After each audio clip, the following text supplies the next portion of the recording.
కాంగ్రెస్ సర్కార్లో దొంగలకు భయం లేకుండా పోయింది కావచ్చు. ఏకంగా గుంపు మేస్త్రి ఇంటికి కన్నం పెట్టిండ్రంటే వాళ్ళు ఎంతటి ధైర్యం కలిగిన దొంగలు చూడుండ్రి. ఒక్కటి కాదు రెండు కాదు 76,000 దస్కరించుకొని తరలిపోయిండ్రట.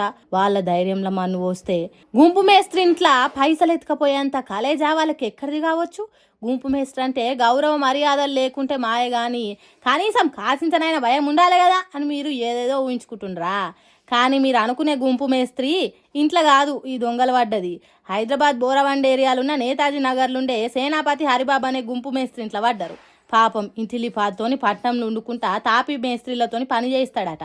మరి ఏ పని మీద బయటికి పోయిండో ఏమో ఇంటికి తాళం వేసి ఉన్నది చూసి దొంగలు ఈ హరిబాబు గుంపు మేస్త్రి ఇల్లుకు కన్నం వేసిండ్రట. ఇంకేమున్నది, గుంపు మేస్త్రి వచ్చి చూసుకుంటే తలుపులు తాళాలు వాళ్ళగున్నాయట. ఇంట్లోకి పోయి చూస్తే 76,000 మాయం చేసిండ్రట దొంగలు. తర్వాత పోలీసులకు చెప్తే అన్ని తీర్లు ఆరాధీసిండ్రట. సరే వాళ్ళు చేసే పని వాళ్ళు చేస్తారు కానీ ఈ దొంగల కన్నేంది ఈ గుంపు మేస్త్రి ఇంటి మీద పడ్డది.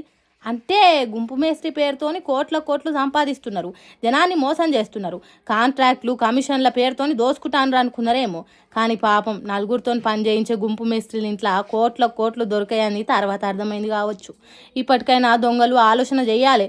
గుంపు మేస్త్రీల ఇళ్ళల్లో పైసలు తక్కువనే ఉంటాయి కానీ గుంపు మేస్త్రి పేరుతోని మోసాలు చేసేటోళ్ళ ఇంట్లో ఎక్కువ పైసలు ఉంటాయనే కంక్లూజన్కు ఇప్పటికైనా రావాలి.